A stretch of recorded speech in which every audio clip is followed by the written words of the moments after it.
आज जो हम इस क्लास के अंदर पढ़ने वाले हैं वो ये है कि यूनेस्को के बारे में, वीपो के बारे में और ILO इंटरनेशनल लेबर ऑर्गेनाइजेशन के बारे में। तो जैसे ही वीडियो मिले आप सभी शेयर जरूर कीजिएगा। बाकी चलते हैं क्लास की तरफ। अब सबसे पहले हम समझते हैं यूनेस्को के बारे में। यूनेस्को आप लोगों का क्यों बनाया गया? यूनेस्को यूनाइटेड नेशन की एक ऑर्गेनाइजेशन है। यूनेस्को के मुख्यालय की बात करें तो ये आप लोगों को कहाँ देखने के लिए मिलता है? France, Paris. तो क्या है 1945 में एस्टेब्लिशमेंट। अच्छा, इसके साथ एक पॉइंट और रह गया, भारत कब मेंबर बना है? तो भारत बना 1946 के अंदर। ठीक, अच्छा चलते हैं। मुख्यालय पेरिस में 194 इसके सदस्य देश है, साथ ही आपके सहयोगी 12 देश हैं। ठीक, काम क्या होता है? कहता है कि जैसे इसकी फुल फॉर्म है United Nation Educational Scientific and Culture Organization. तो ये इन सब चीजों पर मुख्यतः फोकस रखता है। कहने का मतलब शिक्षा पर, वैज्ञानिक और साइंटिफिक चीजों पर, साथ ही कल्चरल यानी कि सांस्कृतिक चीजों पर। तो वही इसका उद्देश्य है, इस सब चीजों पर क्या करना? शांति स्थापित करना इसका एक मेन मोटिव और उद्देश्य जो है वह हो जाता है। अब बात करता है आप लोगों से महानिदेशक के बारे में, जो कि आंद्रे ऑजुलो है। ये आपके फ्रांस पेरिस से जो है वे संबंध रखती है। जहां मुख्यालय है वहीं से इनका संबंध जो है वे आपको देखने के लिए मिलता है। अब 4 वर्ष का इनका कार्यकाल होता है, यानी कि महानिदेशक का। और अब बात करें इसके लिए एक इंपॉर्टेंट आप लोगों से अपडेट की।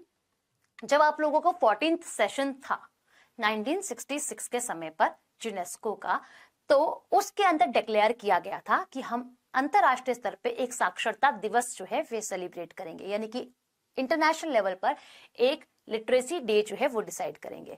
और वो डेट डिसाइड करी गई आप लोगों की 8 सितंबर के समय पर, है ना। यानी कि प्रतिवर्ष हम लोग 8 सितंबर को साक्षरता दिवस मनाते हैं। ठीक, चलो आगे यहां तक चलते हैं। अब यूनेस्को का लोगो है और ये इसके कौन है? DG है, जनरल डायरेक्टर आप कह सकते हो।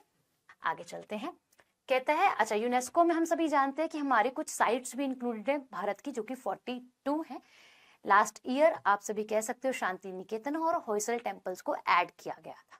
ठीक, अगले सवाल और अगली ऑर्गेनाइजेशन की तरफ चलते हैं, जिसे आप कहते हो वर्ल्ड इंटेलेक्चुअल प्रॉपर्टी ऑर्गेनाइजेशन। ठीक, हिंदी में कहते हो आप इसे विश्व बौद्धिक संपदाएं संगठन। अब ये क्या कर रहा है? ये प्रोटेक्ट कर रहा है। ठीक है, इसका मेन उद्देश्य है कि क्या कर रहा है? बौद्धिक संपदाओं का संरक्षण जो है वे कर रहा है। अब इसका एस्टेब्लिशमेंट कब किया गया था? वह इसका कार्यकाल, जो यहाँ के DG होते हैं, जो यहाँ के अध्यक्ष होते हैं, उनका कितना होता है? तो बात करी जाए तो 6 वर्ष का होता है। ठीक है, तो कार्यकाल 6 वर्ष का होता है। 6 वर्ष का किसका होता है? जो महानिदेशक होते हैं। कौन है भाई? डारेन टांग। और टैंग जो है इसके DG जो है हो जाते हैं, या फिर हम कह सकते हैं जनरल डायरेक्टर जो है वह हो जाते हैं।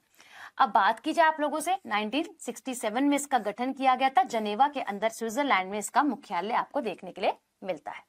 193 कंट्रीज, जितनी हमारे पास UNO के अंदर कंट्रीज है, उतनी कंट्रीज इसकी क्या है? मेंबर है।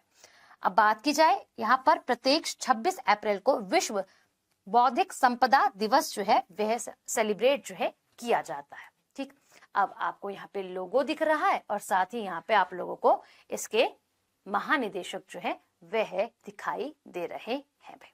ठीक, ओके।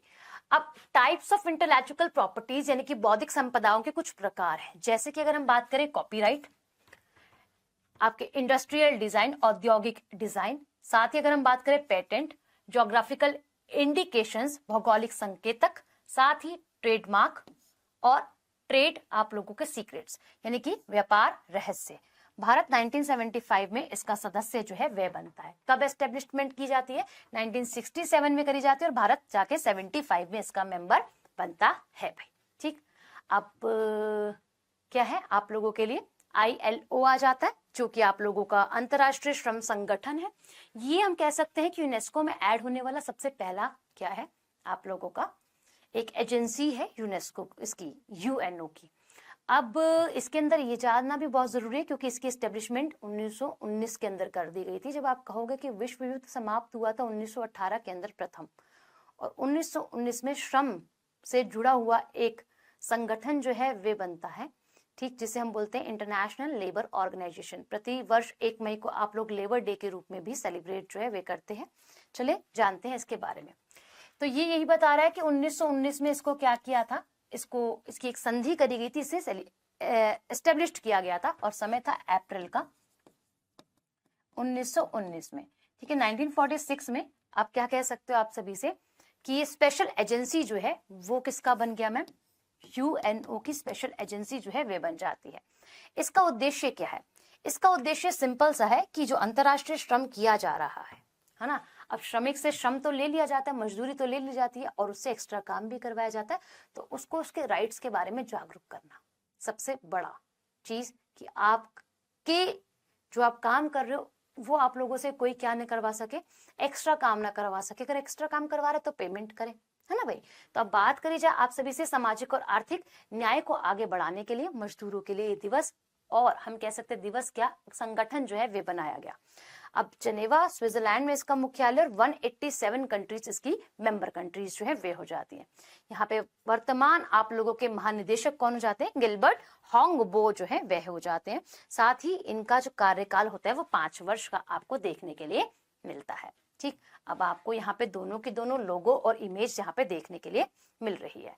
अब ये भी कुछ न कुछ आप लोगों की चीजों को क्या करता है, पब्लिश करता है, कुछ ना कुछ रिपोर्ट्स को जारी करता है, जिसमें से आप लोगों की क्या है, Asia Pacific employment and social outlook report. भाई देखो, एम्प्लॉयमेंट काफी ज्यादा जरूरी है और कैसा भाई, एशिया पैसिफिक के बारे में ये बताता है।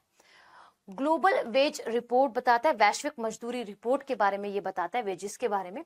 World employment and social outlook report, यानी कि एशिया पैसिफिक रीजन के बारे में तो बता रहा है, साथ ही वर्ल्ड के बारे में बता रहा है। सोशल डायलॉग रिपोर्ट के बारे में बता रहा है, वर्ल्ड सोशल प्रोटेक्शन रिपोर्ट के बारे में भी बता रहा है। अब बात करी जाए आप सभी से कि यहाँ पर जानने लायक बात एक है कि इसे शांति के लिए नोबेल प्राइज मिला है 1969 के अंदर, है ना। नोबेल प्राइज के बारे में हम सभी जानते हैं, अल्फ्रेड नोबेल की याद में दिया जाता है। 1901 से शुरू किया गया था, 6 क्षेत्रों के अंदर दिया जाता है, जिसमें से आपका फिजिक्स, केमिस्ट्री, मेडिसिन, साथ ही लिटरेचर और पीस और इकोनॉमी होता है। अब बात करी जाए आप लोगों से कि आप लोगों का भारत जो ILO का मेंबर बनता है वो कब बनता है, सदस्य बनता है 1922 के समय पर।